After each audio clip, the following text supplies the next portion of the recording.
भूपेंद्र सिंह हुड्डा खुद भी प्रॉपर्टी का काम करते थे। अच्छा। और ये बात चौधरी बीरेंद्र सिंह की धर्मपत्नी प्रेमलता जी कई बार कहती हैं।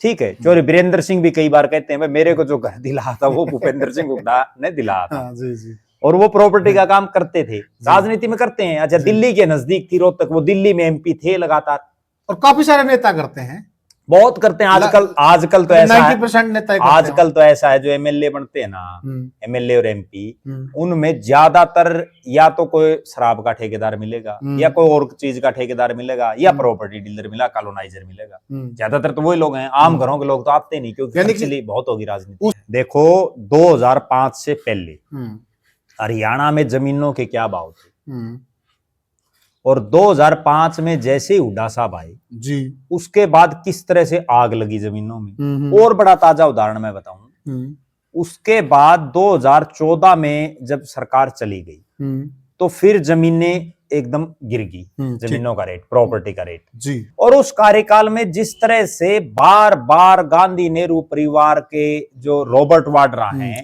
उनके ऊपर तरह तरह के आरोप लगते रहे जी, जमीनों के घोटालों को लेकर के, और भी बहुत सी ऐसी चीजें थी जिसमें ये तक कहा गया कि यहाँ एक सरकारी दामाद जो है बिठा दिया गया है जी, बिल्कुल, जो बहुत बड़ी बात थी। बिल्कुल। तो उससे राष्ट्रीय स्तर पर यानी इंटरनेशनल लेवल पर भी गांधी नेहरू परिवार की छवि को बहुत बड़ा डेंट मिला। अच्छा। इस बार कुरुक्षेत्र में भारतीय जनता पार्टी के पास कोई चेहरा नहीं था जी, नवीन जिंदल को तुरंत ज्वाइन कराया 10 मिनट पहले और टिकट पकड़ा दी। ठीक बात है। हिसार में भारतीय जनता पार्टी के पास कोई मजबूत आदमी नहीं था जी, चौधरी रणजीत सिंह को 10 मिनट पहले पटका पहनाया और टिकट दे दी जी। सिरसा में सुनीता दुग्गल का जो कार्यकाल रहा उसमें वो बहुत कुछ नहीं कर पाई, ना ही वो हल्के में बहुत ज्यादा आ पाई जी, जी। तो जिसकी वजह से ये लग रहा था कि यहाँ सुनीता दुग्गल की बड़ी बुरी हार हो सकती है, तो उसका अल्टरनेट पार्टी ने तुरंत अशोक तंवर को ज्वाइन करा करके और उनको टिकट दे दी।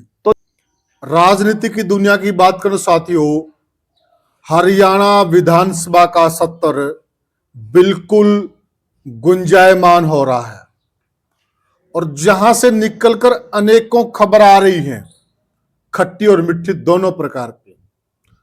और सबसे ज्यादा अगर कोई चीज अखर रही है विपक्ष के नाते, विपक्ष को वह यह अखर रही है कि अभी तक भी कोई विपक्ष का नेता नहीं है। एक तरफ तो भूपेंद्र सिंह हुड्डा ने बिल्कुल कमान संभाल रखी है, लेकिन दूसरी तरफ सच्चाई यह भी है कि उसी की खुद की पार्टी उनको विपक्ष के नेता के लायक नहीं समझती है। अगर समझती तो बना देती। आखिर माजरा क्या है? जब सारे के सारे विधायक ये चाह रहे हैं कि सीएलपी का नेता हुड्डा साहब को बना दिया जाए, अधिकतर विधायक, और सभी विधायकों ने लिखकर भी हाईकमान को दे दिया है, लेकिन पार्टी फिर भी नहीं बना रही। और दूसरी तरफ है हुड्डा साहब भी बिल्कुल जिद पकड़े हुए हैं। जो कोठी विपक्ष के नेता को अलाट होनी है वो अभी तक उन्हीं के पास है, और वह कोठी खाली भी नहीं कर रहे हैं। यानी कि वह भी हाईकमान को इशारा कर रहे हैं कि अगर विपक्ष का नेता सीएलपी बनूंगा तो मैं ही बनूंगा। दबाव अपने तरीके से बना रहे हैं, और उधर से हाईकमान भी क्या उनको यह संकेत दे रहा है कि हुड्डा साहब नहीं, अब आपका समय चला गया है। आखिर वजह क्या है? क्यों हाईकमान नहीं बनाना चाहता? मजबूत नेता भी हैं, क्या कारण है? उन कारणों पर आज हम विशेष चर्चा करने जा रहे हैं। बिल्कुल तह तक जाएंगे कि आखिर क्या वजह है, क्यों नहीं बना रहा हाईकमान हुड्डा साहब को। चर्चा में हमारे साथ जुड़ गए, आप जानते हैं इस चेहरे को बखूबी, वरिष्ठ पत्रकार, राजनीतिक विश्लेषक प्रद्युम्न जोशीला जी। प्रद्युम्न भाई राम राम। राम राम जी, सभी दर्शकों को नमस्कार, राम राम। प्रद्युम्न भाई जी, देखिए सदन चल रहा है जी, अगर सदन में हुड्डा साहब बिल्कुल अपने तरीके से जो आवाज उठानी चाहिए या जो कोशिश होनी चाहिए वो कर रहे हैं जी, परंतु अगर यही आवाज वो विपक्ष के नेता के तौर पर उठाते तो मेरे हिसाब से उस बात में वजन ज्यादा होता। आखिर चक्कर क्या है कि कांग्रेस पार्टी क्यों नहीं बना रही? देखो, निश्चित रूप से विपक्ष का नेता बहुत महत्वपूर्ण पद होता है जी, और या तो मुख्यमंत्री एक बनता है, ठीक बात है, या विपक्ष का नेता एक बनता है। ठीक बात बाकी है। तो मंत्री बहुत बनते हैं, विधायक बहुत बनते हैं। जी बिल्कुल। तो विपक्ष का नेता सबसे जरूरी है।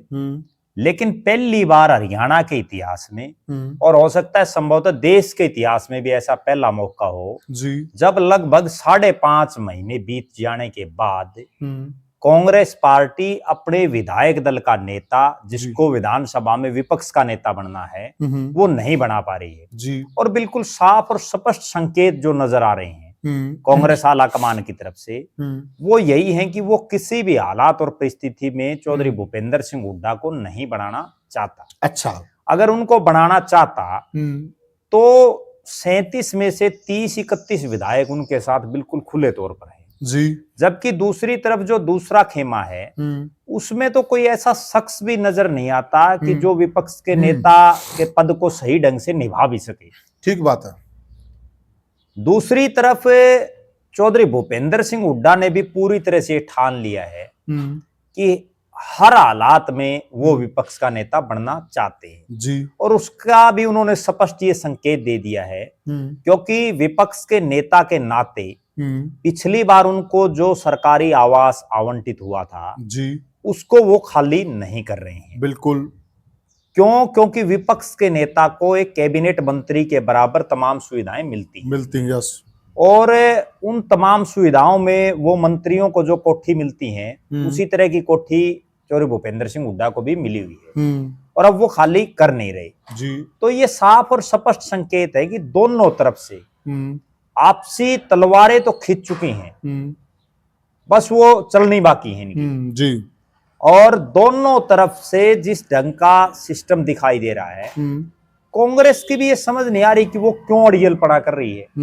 जब हरियाणा के जो 37 विधायक चुने गए हैं उन 37 में हुड्डा साहब के अलावा जो बाकी 36 बच गए, उन 36 की चाहे सीनियरिटी देख लें हम, चाहे उन 36 का पूरे प्रदेश में जनाधार देख लें, तो हुड्डा साहब के मायने कोई भी नहीं दिखाई देता। तो कारण क्या, फिर क्यों हाईकमान इतना अड़ा हुआ है? मैं जो समझ पा रहा हूं वो ये है कि चौधरी भूपेंद्र सिंह हुड्डा जब 9.5 साल प्रदेश के मुख्यमंत्री रहे, उस दौरान उनका जिस तरह का कार्यकाल बीता और उसके बाद जब भारतीय जनता पार्टी की सरकार आई तो तरह तरह के आरोपों से हुड्डा साहब घिरे रहे। बहुत से जो है कोर्ट कचहरियों में उनके मुकदमे चल रहे हैं और यहां तक कि रॉबर्ट वाड्रा जो सोनिया गांधी जी की जो पुत्री हैं, प्रियंका गांधी उनके पति हैं जी, उन तक का भी कई जमीनों के मामले में नाम आया और गांधी नेहरू परिवार की कह लीजिए या सोनिया गांधी के परिवार की कह लीजिए बड़ी फजीयत हुई।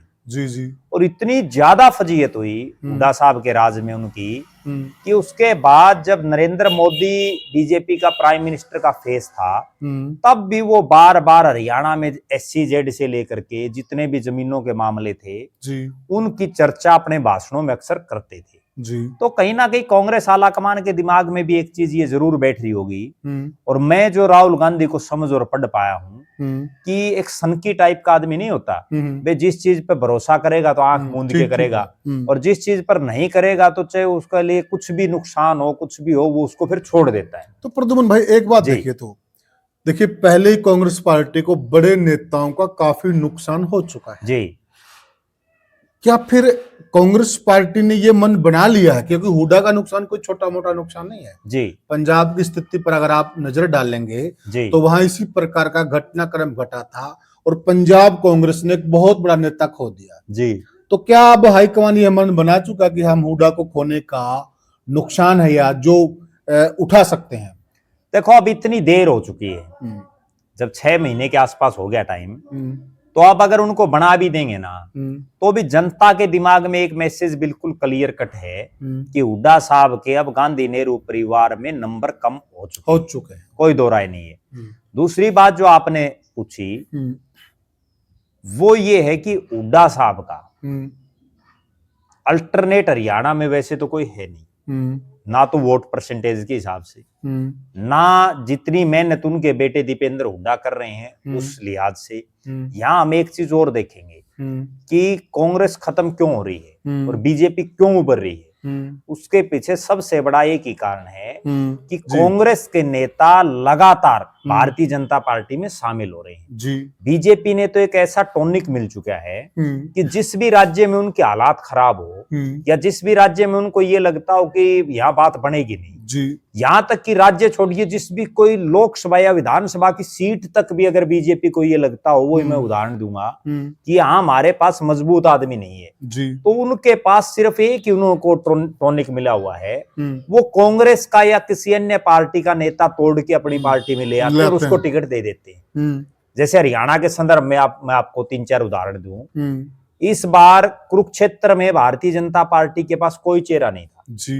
नवीन जिंदल को तुरंत ज्वाइन कराया 10 मिनट पहले और टिकट पकड़ा दी। ठीक बात है। हिसार में भारतीय जनता पार्टी के पास कोई मजबूत आदमी नहीं था जी। चौधरी रणजीत सिंह को 10 मिनट पहले पटका पहनाया और टिकट दे दी। जी। सिरसा में सुनीता दुग्गल का जो कार्यकाल रहा उसमें वो बहुत कुछ नहीं कर पाई, ना ही वो हल्के में बहुत ज्यादा आ पाई। जी, जी। तो जिसकी वजह से ये लग रहा था कि यहाँ सुनीता दुग्गल की बड़ी बुरी हार हो सकती है, तो उसका अल्टरनेट पार्टी ने तुरंत अशोक तंवर को ज्वाइन करा करके और उनको टिकट दे दी। तो ये तो हरियाणा के संदर्भ में है। अलग अलग राज्यों में भी वही चीज है, जहां भी इनको कमजोरी नजर आती है तो ये दूसरी पार्टी के लोगों को तोड़ करके और अपनी पार्टी में ले आते हैं। इसलिए बीजेपी अप है। और राहुल गांधी को आज तक ये बात समझ नहीं आ रही कि जो कांग्रेस इतना बड़ा समुंदर था, उस कांग्रेस में आज ये हालात हैं कि आपके पास अगर सही मायने में देखें ना, और दर्शक भी इस चीज से सहमत होंगे, आप कांग्रेस के राष्ट्रीय महासचिवों को उठा करके देखिए, उनमें देखो कितने अनुभवी आदमी हैं, कितने बड़े चेहरे हैं। ऐसे ऐसे लोग राष्ट्रीय महासचिव जो कभी अपनी जिंदगी में एमएलए नहीं बने। ठीक बात है। पूरी जिंदगी में जो आदमी खुद पूरी जिंदगी में ये हालात है कि कितने एक बड़े, और उनको राष्ट्रीय महासचिव प्रभारी तक लगा रखे है। जितने इंचार्जेज हैं अलग अलग राज्यों के, आप उनका राजनीतिक लेवल देख लो कितना बड़ा है। जो भारत कांग्रेस पार्टी ने अलग अलग राज्यों में पीसीसी के प्रेसिडेंट बना रखे हैं, बहुत से राज्यों में ऐसे जूनियर नेताओं को सौंप रखी कमान, और जिसका हसर ये है कि पार्टी लगातार गर्त में जा रही है। दूसरी तरफ भारतीय जनता पार्टी में ये हालात है कि उन्होंने पन्ना प्रमुख से लेकर के और राष्ट्रीय अध्यक्ष तक ये ही नहीं पता अनगिनत कितने पद बांट दिए। ठीक बात है। और लोग अब भी इतने मिल जाते हैं जिनके पास कोई पद नहीं है। अच्छा प्रद्युम्न भाई, एक बड़ा सवाल है, जनता के जहन में ये चीज चल रही होगी कि आखिर वह कौन से बिंदु हैं जहां से हुड्डा साहब के और गांधी परिवार नेहरू के रिश्ते खराब हो गए हैं? देखो, मैं जो समझ रहा हूं, क्या कारण है वो? मैं 2-3 चीजें सोच रहा हूं इसमें।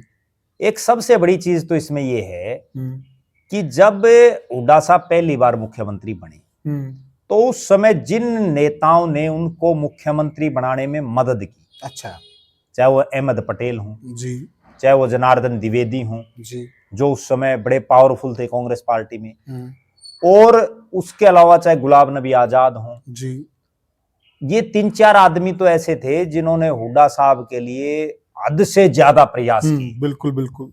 अब उनमें से या तो कोई स्वर्गवासी हो गया है, या कांग्रेस छोड़ चुका है जी, या वो बिल्कुल हाशिए पर है जी।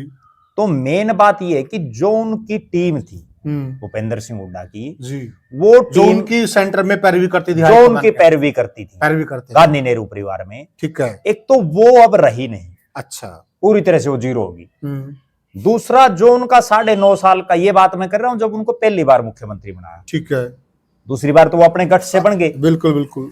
उसके बाद जो 9.5 साल का उनका कार्यकाल रहा, और उस कार्यकाल में जिस तरह से बार बार गांधी नेहरू परिवार के जो रॉबर्ट वाड्रा हैं, उनके ऊपर तरह तरह के आरोप लगते रहे जी, जमीनों के घोटालों को लेकर के, और भी बहुत सी ऐसी चीजें थी जिसमें ये तक कहा गया कि यहाँ एक सरकारी दामाद जो है बिठा दिया गया है जी, बिल्कुल, जो बहुत बड़ी बात थी, बिल्कुल। तो उससे राष्ट्रीय स्तर पर यानी इंटरनेशनल लेवल पर भी गांधी नेहरू परिवार की छवि को बहुत बड़ा डेंट मिला। अच्छा, अब मैं एक चीज और बताऊं दर्शकों को, जो 2005 से, थोड़ा सा इसमें एक चीज साथ में ये क्लियर कर दिए जी, क्या गांधी परिवार को यह लगता है कि रॉबर्ट वाड्रा को जी इन चीजों में घसीटा गया जी, उनके साथ पार्टनरशिप की गई जी, तो यहाँ पर हुड्डा साहब का कोई दिमाग था क्या, कोई प्लान था क्या?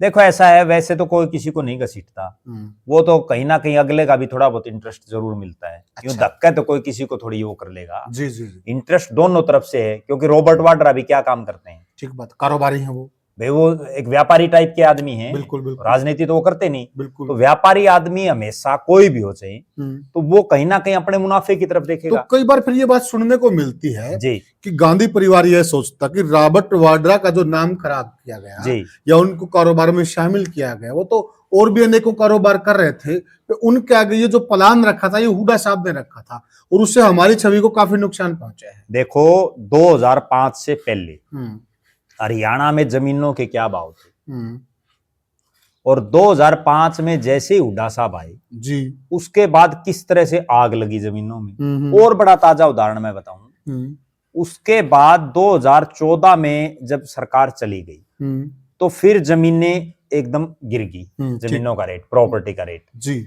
और इस बार 2014 के अक्टूबर में जब ये लगा ना कि हुड्डा साहब आ सकते हैं, तो एकदम से फिर आग लगी। उसके बाद 24 अक्टूबर में, हाँ अक्टूबर 24 में, उसके बाद जब वो नहीं आए तो अब फिर मामला डाउन होने लग रहा है रोज। अब हर रोज जमीन पिट रही है। अच्छा, डाउन जा रहा है, डाउन जा रहा है। इसका कहीं ना कहीं ये मामला है कि आखिर हुड्डा साहब को कोई तो ऐसी, अच्छा एक चीज और भी, एक गजब बात मैं बताऊं, भूपेंद्र सिंह हुड्डा खुद भी प्रॉपर्टी का काम करते थे। अच्छा।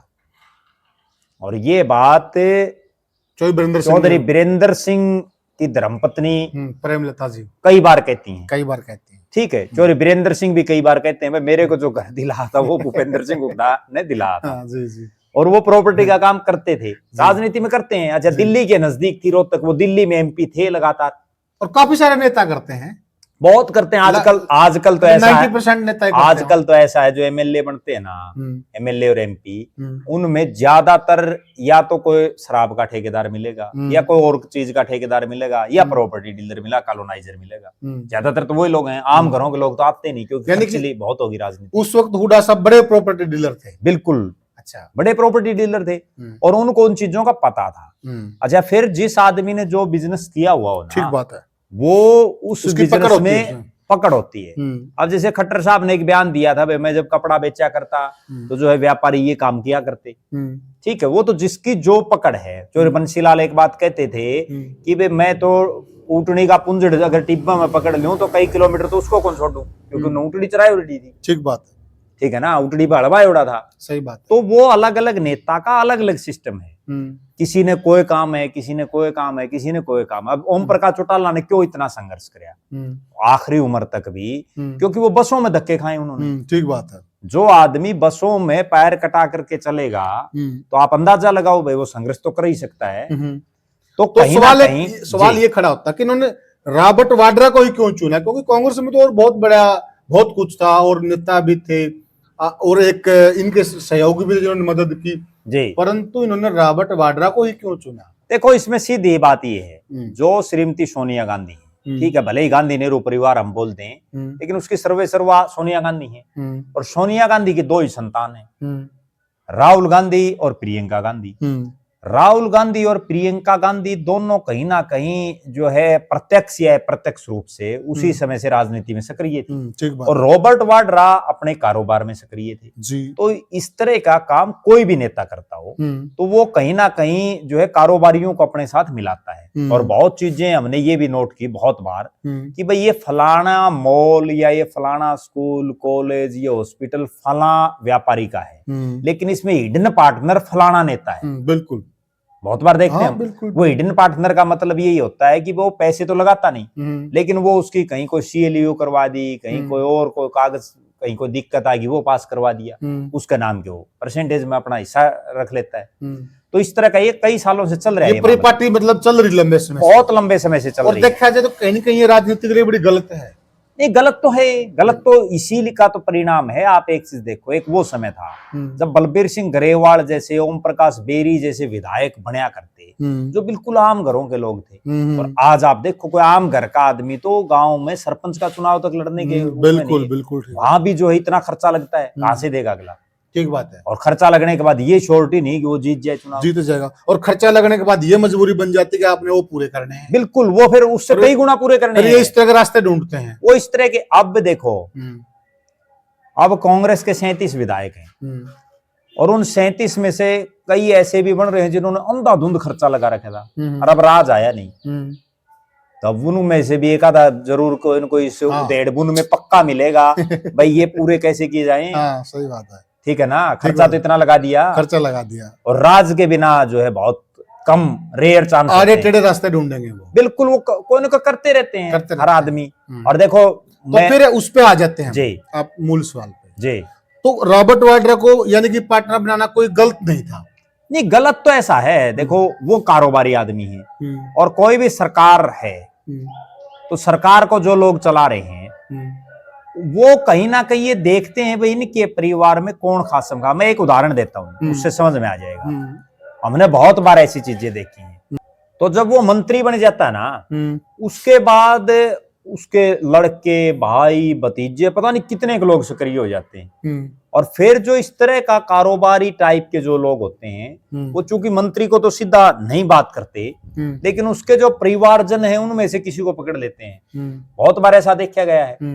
और बहुत बार इस तरह के आरोप भी नेता आपस में लगाते रहे हैं कि ये भाई भतीजावाद कर रहा है, ये जो है अपने इसके जो है भाई भतीजे जो है बिल्कुल खुलेआम भ्रष्टाचार में संलिप्त। अभी विधानसभा के अंदर उन्होंने सुनील सांगवान ने आरोप लगाया है, सुनील सांगवान भाई भतीजावाद करते हैं। बिल्कुल, उन्होंने तो बिल्कुल सीधा कहा है कि मेरे पिताजी, उन्होंने तो अपने पिताजी का एग्जाम्पल दिया कि मेरे पिताजी को जो है चौधरी भूपेंद्र सिंह हुड्डा ने ये कहा भाई अगर तेरा कोई भाई भतीजा तो लगा देंगे, नहीं और किसी को नहीं लगाएंगे। बिल्कुल। और इस मुद्दे पर और वो सुनील सांगवान कह रहे हैं जिनके पिताजी हजका से विधायक बनने के बाद हजका को छोड़ करके चौधरी भूपेंद्र सिंह हुड्डा के खेमे में गए और उनकी सरकार में मंत्री बने, बड़े पावरफुल मंत्री बने, और वो ये बात कह रहे हैं। तो कहीं ना कहीं राजनीति में एक चीज तो ये बिल्कुल क्लियर होगी। मैं एक और एक प्रद्युमन भाई पहले फिर चलेंगे अगली बात पे, क्लियर करते हैं। अब देखिए, विपक्ष की तरफ से यह आरोप लगाया जाता कि हुड्डा साहब और वाड्रा जी का कुछ है, पार्टनरशिप के भी आरोप लगते हैं जी, लेकिन इसके कोई प्रमाण भी है क्या?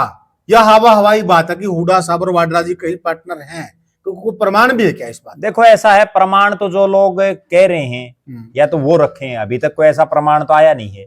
और इन चीजों के कभी कोई प्रमाण होते भी नहीं। अच्छा। क्योंकि बहुत बार हमने ये देखा है कि जो हिडन पार्टनर टाइप में लोग होते हैं ना, उनका सिर्फ ये बात चलती कि भाई ये फलाना आदमी इस कारोबार में हिडन व्यापारी, ठीक है, हिडन पार्टनर है, साइलेंट पार्टनर बोलते हैं, वो साइलेंट पार्टनर कह दो, हिडन पार्टनर कह दो, जिसका पता नहीं होता। तो वो चीजें हैं, बहुत बार बोलते हैं। हाँ, इतना जरूर है कि वो पार्टनर है ना है, वो एक सेकेंडरी चीज होगी, लेकिन इतना जरूर है कि जिस ढंग के ये आरोप पिछले 10, साढ़े 10, 11 साल से लगातार लग रहे हैं, इसमें ना तो भारतीय जनता पार्टी के नेता जो बहुत बार बार ये कहते हैं कि हुड्डा साहब को हम जेल में भेज देंगे, ना तो अब तक उनका कहीं वो जेल में जाने का कोई सिस्टम नजदीक तक भी नहीं शुरू हुआ है। ठीक है, फिर वो बिना काम की क्यों बात करते हैं? ठीक बात है। दूसरी बात मेरा ये मानना है कि मैं उसी पॉइंट पे आ रहा प्रद्युमन भाई जी, अगर रॉबर्ट वाड्रा जी ने, चौधरी भूपेंद्र सिंह हुड्डा जी ने कुछ गलत किया है जी, जनता के पैसे को लूटा है जी, कोई घोटाला किया है जी, तो कितने साल से बीजेपी की सरकार है हरियाणा में? ये सब किस बात की देरी है? ये सबसे बड़ी बात है कि किस तरह से लोगों को मूर्ख बना करके वोट लिए जाते हैं जी, और किस तरह से लोगों को मूर्ख बनाया जाता है। पिछले 10.5, 11 साल से लगातार ये चीज सुन रहे हैं हम कि भाई हुड्डा साहब और रॉबर्ट वाड्रा ने इतने बड़े बड़े घोटाले प्रदेश में किए और उनको जो है जेल होगी, कभी भी जेल हो सकती है। बहुत से लोग तो यहां तक भी आरोप लगाते हैं कि हुड्डा साहब जेल में से बचने के लिए ही बीजेपी की सरकार बनवा रहे हैं। बहुत लोग बोल रहे हैं बिल्कुल बिल्कुल बिल्कुल, लेकिन मुझे एक चीज नहीं समझ में आ रही कि अगर उन्होंने कुछ गलत कर रखे है तो जो सरकार 11 साल में उनको कहीं कोई दंड नहीं दे पाई जी, तो इसका मतलब सरकार भी फेलियर है। अगर उन्होंने गलत तो कर रखा तो जनता का भी धोखा है, और अगर उन्होंने कुछ गलत कर ही नहीं रखा तो फिर बिना काम उनको क्यों बदनाम किया जा रहा है जी? ठीक है ना, उनकी भी तो मानसिक परेशानी तो उनको भी तो हो रही है। बिल्कुल बिल्कुल। वो क्यों की जा रही है, क्यों जो है लोगों की मूल भावनाओं के साथ खेला जा रहा है। एक चीज तो बिल्कुल क्लियर कट सरकार को रखनी चाहिए, और ये अकेली इस बीजेपी की बात नहीं है। अरविंद केजरीवाल की मार मार के ये कहा करता कि शीला दीक्षित ने इतने बड़े बड़े घोटाले किए, बिल्कुल ठीक और हमारा राज आते ही हम ये करेंगे वो करेंगे। उन्होंने कुछ नहीं किया, उसी कांग्रेस के साथ हाथ मिला लिया। पहली सरकार ही उसी कांग्रेस के साथ मिलाई, उसी कांग्रेस के साथ हाथ मिला लिया। और जिस लालू को का पोस्टर लगाकर बाकायदा अनशन किया कि ये है देश के भ्रष्ट नेता हैं, इनको राजनीति से बाहर कर देना चाहिए, उन्हीं लालू जी के साथ गलबाही की, इंडिया गठबंधन में साथ आ गए। ठीक है, तो कोई कुछ ये कहा जा सकता है कि राजनीति में फिलहाल ना सिद्धांत रहे ना नैतिकता रही, अब तो केवल और केवल मौका प्रस्ती है। तो दूसरे पॉइंट पे आते हैं प्रद्युमन भाई। एक तो हो गया रॉबर्ट वाड्रा वाला जी, दूसरा क्या पॉइंट है जिससे हाईकमान इनको नहीं बना रहा? देखो, एक चीज मैं ये और समझ रहा हूं कि पिछले 9-10 साल से रणदीप सुरजेवाला और कुमारी शैलजा दो नेता गांधी नेहरू परिवार के बहुत नजदीकियों में शामिल जी। दोनों पार्टी के राष्ट्रीय महासचिव, अलग अलग राज्यों के अलग अलग समूहों में लगातार प्रभारी बन रहे हैं। दोनों नेता सांसद भी हैं, और दोनों की जो है गांधी नेहरू परिवार में कितनी उपयोगिता है, इसका प्रमाण सबसे बड़ा ये है कि रणदीप सुरजेवाला जो अपनी जिंदगी में कभी एमपी नहीं बने, और एमपी बनना तो दूर, उन्होंने कभी एमपी के लिए चुनाव तक नहीं लड़ा जी। टिकट तो मांगी उन्होंने, बिल्कुल, लेकिन उनको कभी टिकटें नहीं दी पार्टी ने। बिल्कुल। उस रणदीप सुरजेवाला को हरियाणा के बजाय राजस्थान से राज्यसभा में भेजना कहीं ना कहीं ये दर्शा रहा है कि वो कितने एक बड़े नेता, क्योंकि अक्सर होता क्या है, जो बहुत बड़ा नेता हो ना राष्ट्रीय स्तर का, उसको ही दूसरे स्टेट से राज्यसभा में भेजा जाता है। बिल्कुल ठीक। वरना तो राज्यसभा में तो उसी स्टेट के लोग जाते हैं ज्यादातर। कोई बहुत बड़ा नेता हो तो उसको भेज दिया जाता है, पार्टी के लिए काफी जरूरी हो। बिल्कुल। अब जैसे डॉक्टर मनमोहन सिंह थे, उनको आसाम से भेज दिया, आसाम उनका क्या था, बिल्कुल ठीक बात है, ठीक है, लेकिन वे बड़ा चेहरा है। अब इसी तरह से हरियाणा में भी भेजा गया था। तो कई बार एक चीज तो ये प्रमाण करता है कि उनका कितना बड़ा चेहरा है। अच्छा। दूसरी बात, जिस तरह से उनको राष्ट्रीय प्रवक्ता, मीडिया सेल का पूरा इंचार्ज, राष्ट्रीय महासचिव, कर्नाटक जैसे राज्यों का प्रभारी, और दूसरा नाम जो कुमारी शैलजा है, उनका नाम तो एक बार कांग्रेस पार्टी के राष्ट्रीय अध्यक्ष तक के लिए चल पड़ा था। जब मल्लिकार्जुन खड़गे को बनाया गया, जब ये बात चली कि एससी समाज के किसी नेता को बनाया जाएगा, तो उसमें जो है कुमारी शैलजा का नाम चल पड़ा था।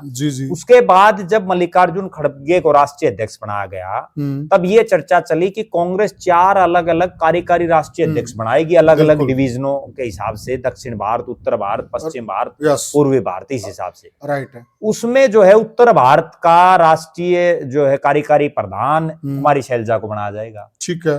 तो इन दोनों ने वहां अपनी अच्छी खासी गोटी फिट कर ली। दूसरी तरफ आप ये देखो कि 2014 से पहले भी और 14 के बाद भी जी चौधरी भूपेंद्र सिंह हुड्डा प्रदेश के अध्यक्ष तो बने हरियाणा जी, लेकिन वो कभी राष्ट्रीय स्तर पर ना तो राष्ट्रीय महासचिव कभी पार्टी के बने जी, ना राष्ट्रीय स्तर पर कोई बहुत बड़ी जिम्मेदारी उन पर रही जी। उनके बेटे दीपेंद्र हुड्डा 5वीं बार के सांसद हैं जी, 4 बार लोकसभा और 1 बार राज्यसभा जी, लेकिन वो भी केवल जो एक आमंत्रित सदस्य के तौर पर सीडब्ल्यूसी में, बिल्कुल। उसके अलावा उनके पास कोई और बहुत बड़ा पद नहीं है। वरना तो वो युवाओं में कहें या छात्रों में कहें या किसानों में कहें, रणदीप और शैलजा से तो ज्यादा लोकप्रिय है। दिल्ली में, हरियाणा के उसमें, दिल्ली में जो छात्र संघ के चुनाव होते हैं, दिल्ली में तो दीपेंद्र राजनीति भी नहीं कर रहे जी, वहां भी लगातार वो जो अपने उनके खासम खास लोग हैं उनको जिता रहे हैं जी, यूनिवर्सिटीज में जी, तो कहीं ना कहीं उनका एक प्रभाव तो है, लेकिन उसके बावजूद उनको राष्ट्रीय स्तर पर कोई जिम्मेदारी ना देना जी, ये दर्शा रहा है कि गांधी नेहरू परिवार में शैलजा और रणदीप की ज्यादा चल रही है। और तो आपका कहने का भाव ये कि यह 2 नाम भूपेंद्र सिंह हुड्डा की राह में रोड़ा है। बिल्कुल रोड़ा है, और इन्होंने रोड़ा नहीं पूरा पत्थर अड़ा रखा है कि वे जाने नहीं देंगे आगे से जी। और मैं एक चीज और बताता हूँ, ये बात दर्शकों को बहुत कम ध्यान होगी, हालांकि जो पुराने लोग हैं उनको याद जरूर होगी। जब 2005 से 2014 तक चौधरी भूपेंद्र सिंह हुड्डा मुख्यमंत्री रहे, तब एक चीज की चर्चा पूरे प्रदेश में थी जी।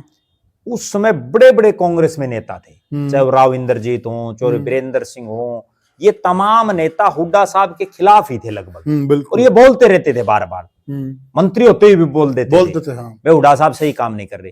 तब एक चीज की चर्चा चला करती, एक नेता ऐसा था जो कभी भूपेंद्र सिंह हुड्डा के खिलाफ नहीं बोला जी। और हर आदमी, हर राजनीति को जानने वाला एक बात कहता था कि जिस दिन हुड्डा साहब को राजनीतिक रूप से मारेगा ये आदमी मारेगा जी। और उस आदमी का नाम था रणदीप सिंह सुरजेवाला, जो 9.5 साल तक उनकी सरकार में बड़े पावरफुल मंत्री, परिवहन मंत्री, परिवहन भी, बिजली भी, संसदीय कार्य मंत्री भी, बहुत बड़े बड़े डिपार्टमेंट थे उनके पास। हाँ।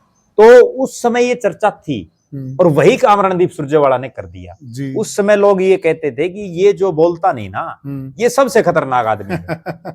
ठीक है, कहीं तो उसको मुंह पे भी कह देते थे जी। और वो उन्होंने ये दर्शा दिया कि भाई वास्तव में अब रणदीप सुरजेवाला कोई छोटा मोटा नेता नहीं रहा, बहुत बड़ा नेता हो गया जी जी। वरना आप एक बात बताओ, 30 विधायक जिसके साथ हो, 37 में से जी जी, प्रदेश की जनता किलकी मार रही हो, भाई हुड्डा के अलावा कुछ है ही नहीं कांग्रेस में, और फिर भी उसको 6 महीने से जो विपक्ष का नेता नहीं बना रही पार्टी। तीसरा कारण क्या मानते हैं? कितना अचंभे की बात है।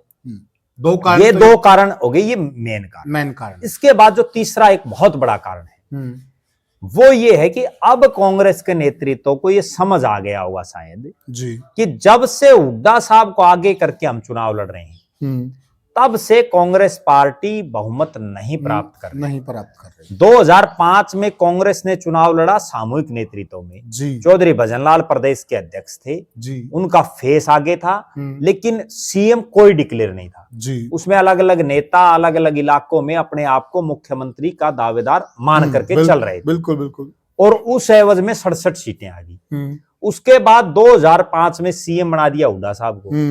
2009 में हुड्डा साहब के नेतृत्व में चुनाव लड़ा जी। तो वो फेस थे, और जब उनके नेतृत्व में चुनाव लड़ा तो 67 से आगे 40 पे जी। 2014 आते आते वो 40 से हो गए 15 जी। 2019 आते आते उन्होंने थोड़ी ग्रोथ करी और 15 से आगे 31 पे जी। 31 के बाद फिर उनकी 30 हो गई थी, क्योंकि कुलदीप बिश्नोई ने रिजाइन कर दिया था, वो बीजेपी में चले गए थे जी।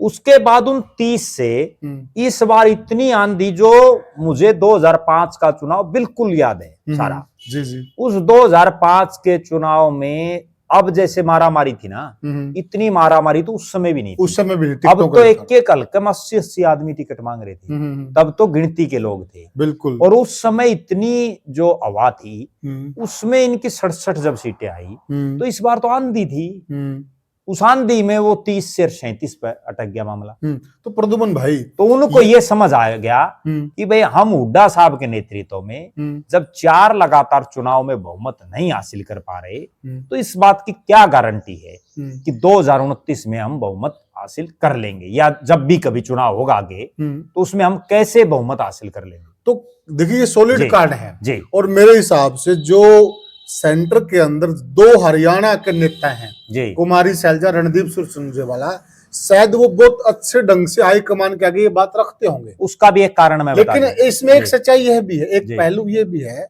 जिस वक्त हरियाणा में चुनाव हुए, हरियाणा के साथ साथ कई राज्यों में चुनाव हुए हैं, वहां की कांग्रेस के साथ और वहां के रिजल्ट के साथ अगर हरियाणा के रिजल्ट की तुलना करें, यहाँ वोटों परसेंटेज तो बराबर ले गए वो बीजेपी का, तो काफी अंतर है, जमीन आसमान का अंतर है। नहीं, उसमें भी मैं एक चीज और बताता हूं, इनके नंबर कम क्यों रहे।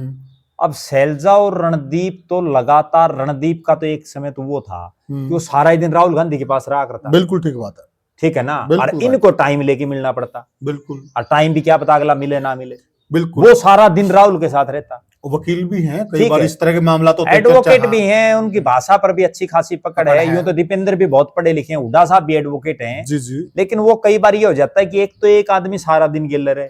हमने एक चीज देखी है, जैसे कोई भी आदमी हो, ये मंत्री बन जाए, मुख्यमंत्री बन जाए, एमएलए बन जाए, उसके साथ सारा दिन जो रहेगा ना, आधा एक देश तो उसने मुंह में फ्री में नमस्ते लाग जाओ। बिल्कुल भाई वो जब सारा दिन इसका गिल्लर है तो बड़ा खास मिलेगा। ठीक है, और वो चाहे कान में उसको यूं पूछता हो, मंत्री जी चाय मीठी लोगे फिक्की, और फिर भी अगला फोटो यूं खींच के गेड़ेगा कि मंत्री जी से हल्के के बारे में चर्चा की। ठीक है, तो ये चीज है। अब उसमें अगली बात ये है कि हुड्डा साहब को टाइम लेके मिलना पड़ता है। चौथा एक बहुत बड़ा कारण मैं इसमें और मान रहा हूं, और वो बहुत बड़ा कारण ये है कि इस चुनाव में, लोकसभा के चुनाव में भी, विधानसभा के चुनाव में भी, पहली बार हरियाणा के इतिहास में चौधरी भूपेंद्र सिंह हुड्डा को बिल्कुल फुल फ्लैश पावर दे रखी थी। अच्छा। 10 में से 9 सीटें कांग्रेस के खाते में थी और उन 9 में से 8 टिकटें जिसको चौधरी भूपेंद्र सिंह हुड्डा ने चाहा उनको मिली। एक 9वीं टिकट सिरसा से शैलजा को केवल इसलिए दी गई कि वहां कोई कैंडिडेट ही नहीं था, कोई विकल्प नहीं था। अशोक तंवर भाग गए थे पार्टी में से, अगर वो होते तो वहां से अशोक तंवर लड़ता। अच्छा। तो उसके बाद क्या हुआ, उनमें से भी ये 5 हार गए। विधानसभा में 89 में से 72 टिकटें हुड्डा साहब के खासम खास लोगों को दी जी, और उन 72 में से भी हार गई जी, वहां भी नहीं आ पाई। फिर एक बहुत बड़ा सवाल और खड़ा हुआ कि हुड्डा साहब ने ऐसे ऐसे लोगों को टिकटें दे दी जो इतनी आंधी में भी बुरी तरह से हार गए और उन इलाकों में हार गए जहां लोकसभा में पार्टी जीती हुई है। बिल्कुल बिल्कुल। अब मैं 2-3 उदाहरण दूं। नलवा विधानसभा क्षेत्र है जी, नलवा में लोकसभा में कांग्रेस जीती है और विधानसभा में कांग्रेस वाला बुरी तरह से हार गया। ठीक बात है। कहीं ना कहीं टिकट गलत बटी, वही तो परिणाम रहा। बिल्कुल ठीक बात है। बारडा विधानसभा है, बारडा विधानसभा में लोकसभा में तो जीता कांग्रेस का राव दान सिंह और विधानसभा में बीजेपी वाला जीत गया। इसका मतलब क्या है? मतलब स्पष्ट ये है कि वहां भी टिकट गलत बटी। तो बहुत से हल्के ऐसे हैं जहां ऐसे ऐसे लोगों को टिकटें दे दी जिनका कहीं को सिस्टम ही नहीं था। कहीं तो कांग्रेस वालों से ज्यादा तो जो और नेता खड़े थे या जो बागी खड़े थे वो वोट ले रहे हैं। ठीक बात। इतनी बुरी हालात हुई है कांग्रेस जी जी। तो उसके पीछे ये 4-5 मुख्य कारण है। तो चर्चा का अंत करें। लेकिन चाहे कुछ भी हो, कितने बड़े कारण हो, और चाहे भूपेंद्र सिंह हुड्डा लगातार फेल हो रहे हो, लेकिन एक बात मैं बड़ी दावे के साथ कह सकता हूं कि आज भी हरियाणा प्रदेश में जो कांग्रेस में नेता है उनमें सबसे ज्यादा वजनदार, सबसे ज्यादा रसूख वाले, सबसे ज्यादा वोट बैंक वाला अगर कोई नेता है तो वो चौधरी भूपेंद्र सिंह हुड्डा और दीपेंद्र हुड्डा ही हैं। बाकी ठीक है, ड्राइंग रूम में तो कोई किसी के कुछ भी कह दे, बिल्कुल ठीक बात, वो एक अलग बात है, लेकिन धरातल पर यह सच्चाई है। भाई प्रत्यक्ष को प्रमाण की जरूरत नहीं है। रणदीप सिंह सुरजेवाला हाईकमान की नजर में बड़े नेता होंगे, हैं भी, इसमें कोई दो राय नहीं, परंतु हकीकत यह भी है कि हरियाणा में जब उन्होंने जिंद का बाई इलेक्शन लड़ा, कैथल से वो हार गए थे, इस बार भी बड़े टफ मुकाबले में वो जीतते हैं, इस बार भी हुड्डा साहब की वजह से जीत गए। हाँ, और सारी की सारी टीम वहां लगी हुई थी, तो ये सारी चीजें जनता भी जानती है। तो क्या मोटा मोटा यह मान सकते हैं कि देखिए, एक तरफ हुड्डा साहब ने भी पूरा बिट्टो कर रखा है कि मैं नहीं खाली करूंगा कोठी और आपको मुझे बनाना पड़ेगा, और दूसरी तरफ वहां से भी पूरा अड़ियल रुख है, तो बड़ा नुकसान तो कांग्रेस को हो सकता है। देखो, बड़ा नुकसान हो रहा है, हो सकता है तो बाद की बात हो रहा है।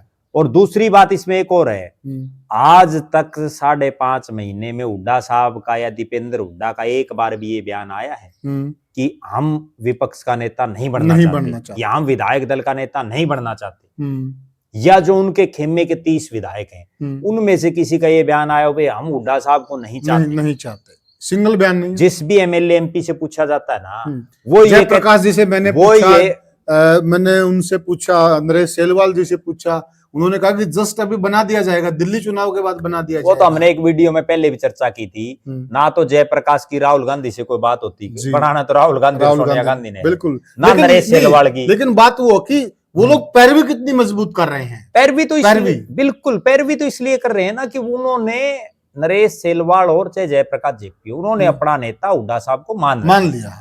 जब उन्होंने अपना नेता मान रखे, नेचुरल बात है, हर वर्कर, हर कार्यकर्ता, हर छोटा नेता अपने बड़े नेता की पैरवी करता है। तो करें चर्चा पर।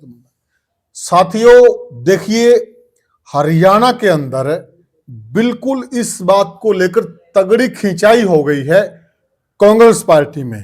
एक तरफ हुड्डा साहब भी बिल्कुल इस बात को लेकर टस से मस नहीं हो रहे कि मैं ये पद नहीं छोड़ने वाला हूं, और दूसरी तरफ हाईकमान के दिमाग में भी पता नहीं क्या चला हुआ है, उन्होंने भी एक मन बना लिया है कि हुड्डा साहब को हम बनाने वाले नहीं हैं।